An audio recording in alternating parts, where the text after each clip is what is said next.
یہ شروع سے پیغمبر حسن و جمال حضور علیہ السلام کی توہین و تنقیص کو شعار زندگی رکھتے ہیں، تو ایک زمانے میں انہوں نے سازش کی اور آقا کریم کے روضہ اطہر سے حضور کے جسد اطہر کو چرانے کی سازش کی، اور جس کی حفاظت میرا رب کرے کون اس محبوب کا بال بھی کر سکتا ہے۔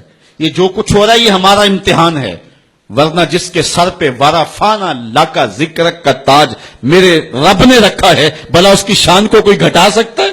جدا ذکر خدا بلند کرے کیڑا جمع حسن و بند کرے، اس ذکر دا حافظ آپ خدا پڑھو لا الہ، خود اللہ حفاظت کرنے والا ہے ذکر کی۔ یہ تاج رب نے محبوب کے سر پہ رکھا ہوا ہے، اس لیے چاند کی طرف منہ کر کے تھوکنے سے چاند کی نوری کرنوں کو میلا نہیں کیا جا سکتا۔ تھوکنے والے کا اپنا منہ گندا ہوگا، لیکن چاند کل بھی روشن تھا، چاند آج بھی روشن رہے گا۔ مدینے والے چاند کی عظمتوں کو کوئی گہنا سکتا ہی نہیں ہے، کیونکہ جس کے سر پہ ورفانا لکا ذکر کی چادر میرے رب نے تان دی ہے، اس کی عظمتوں کو کوئی گھٹا سکتا ہی نہیں ہے۔ یہ امتحان ہمارا ہے، یہ آزمائش ہماری ہے۔ اللہ اکبر۔ تو میں نے کہا کہ یہ سعادت مند لوگوں کا مقسوم ہوتا ہے، تو زمانے میں کچھ بد نصیب یہودیوں نے یہ سازش کی کہ حضور کے جسد اطہر کو روضہ انور سے نکال لیا جائے، اور پھر باقاعدہ انہوں نے 2 اشخاص کو وظائف پڑھا کر کے، داڑیاں رکھوا کر کے، جبہ و دستار پہنا کر کے مدینے میں بھیجا، صوفیاء کے، نیکوکاروں کے، علماء کے، زاہدین کے روپ میں، اور انہوں نے وہاں ایک جگہ کرائے پہ لے لی اور اپنی کارروائی کا آغاز کر دیا۔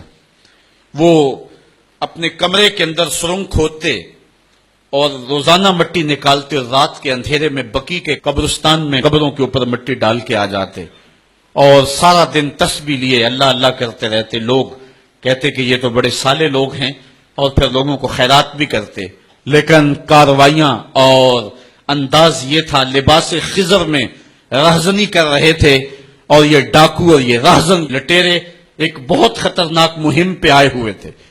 جب وہ بالکل قریب پہنچ گئے، اور ایک روایت میں آتا ہے کہ حضرت عمر کے پاؤں کا انگوٹھا بھی ننگا ہو گیا، حضور علیہ السلام سلطان نور الدین زنگی کو خواب میں ملے، اور ان کی شکلیں دکھائی کہ یہ 2 موذی مجھ کو تکلیف دے رہے ہیں۔ تو سلطان فوراً اٹھا اور کہا مدینے میں کوئی غیر معمولی واقعہ ظہور پذیر ہوا ہے، اور اس نے جلدی سے کچھ سواروں کو اپنے ساتھ لیا اور کچھ خزانہ ساتھ لیا، اور فوجوں کو حکم دیا کہ وہ تیار ہو کر کے جلدی میرے پیچھے آئیں۔ مدینے میں پہنچ کر کے اس نے دعوت عام کر دی، اور لوگوں کہا کہ آؤ میرے دسترخوان نعمت سے کھاؤ، اور لوگوں کو خیرات کرنے لگا۔ سارا مدینہ اس کے پاس آیا، لیکن جو شکلیں اس نے دیکھی تھی اس کو وہ نظر نہ آئیں۔ وہ بار بار پوچھتا تھا کوئی رہ تو نہیں گیا؟ لوگوں نے کہا کہ نہیں، سارے جو ہیں وہ آپ سے خیرات لے گئے ہیں۔ ہاں 2 شخص ایسے ہیں کہ جو بہت بڑے سخی ہیں، ان کو تو ضرورت ہی نہیں آپ کی دہلیز پہ آنے کی۔ بادشاہ نے کہا مجھے دکھاؤ وہ کون ہے۔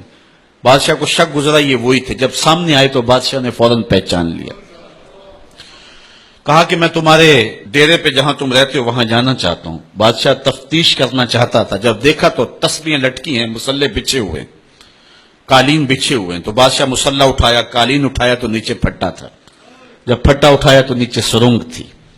پھر بادشاہ نے ان کو جانوروں کے پیچھے بندھوا کر کے چروا دیا، اور میں نے تاریخ میں پڑھا سلطان نور الدین زنگی مدینے کی گلیوں میں پھر اس کے بعد روتا پھرتا تھا، اور اس کی آنکھوں میں آنسو تھے، اور کہتا تھا یا رسول اللہ تمہاری مہربانی کہ یہ ڈیوٹی میرے ذمہ لگائی ہے، ورنہ کائنات بھری پڑی تھی، یہ سعادت مندی میرا مقدر کہ اس نوکری کے لیے مجھے منتخب کیا ہے۔ اور پھر اس نے روضہ رسول کے ارد گرد جو ہے جہاں تک پانی آتا ہے وہاں تک جو ہے اس نے جو ہے زمین کھدوائی اور سیسا پگھلا کے اس کے اندر ڈال دیا کہ دوبارہ قیامت تک کوئی موذی اس کی جرأت نہ کر سکے۔ تو روضہ رسول کے ارد گرد وہ سیسا پلائی ہوئی دیوار ہے جس کو کھودا نہیں جا سکتا۔ یہ سلطان نور الدین زنگی کی زندگی کا یہ انوکھا باب ہے۔ آئیے اب سلطان صلاح الدین ایوبی کی کہانی بھی سنتے ہیں۔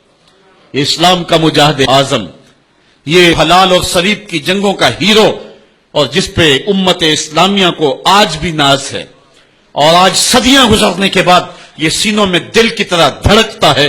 سلطان ایوبی کا نام آج بھی دلوں پہ نقش ہے، اور اس کا نام سن کے مردہ جانوں کے اندر بھی زندگی کی حرارت پیدا ہو جاتی ہے۔ اس کے زمانے میں ریجینالڈ بدبخت ایک انگلستان کے شہزادے نے حاجیوں کے قافلے کو روک لیا اور ان کا سامان لوٹ لیا. انہوں نے کہا ہم حج پہ جا رہے ہیں, تو نے ہمارا سامان لوٹ لیا, ہمیں جانے دے. تو اس نے دریدہ دہنی کرتے ہوئے کہا بلاؤ اپنے نبی محمد کو جو تمہاری جان چھڑائے. بس سلطان صلاح الدین ایوبی تک یہ بات پہنچی تو میں نے تاریخ میں پڑھا ہے کہ وہ دانت پیستا تھا, اس کی آنکھوں میں خون اتر آیا, اس میں کھڑے کھڑے قسم کھائی کہ جب تک اس ظالم کو کیفر کردار تک نہیں پہنچاؤں گا چین کی نیند نہیں سوؤں گا. پھر پونے 2 سال کا عرصہ آپ سلطان صلاح الدین ایوبی کی زندگی دیکھ کے جنگی مہموں کو ترتیب دیتا رہا, دن رات اس نے ایک کر دی, نیند قریب نہ آنے دی. جب نیند بہت زیادہ تنگ کر دی تو پھر وہ خیمے کی چوب کے ساتھ ٹیک لگا کے کھڑے ہو کر کے اپنی آنکھوں کی آگ بجھا لیتا, اور پونے 2 سال کا عرصہ اس نے چارپائی پہ لیٹ کے نہیں دیکھا. پھر وہ لمحے آئے کہ اللہ نے اس کی مراد پوری کی.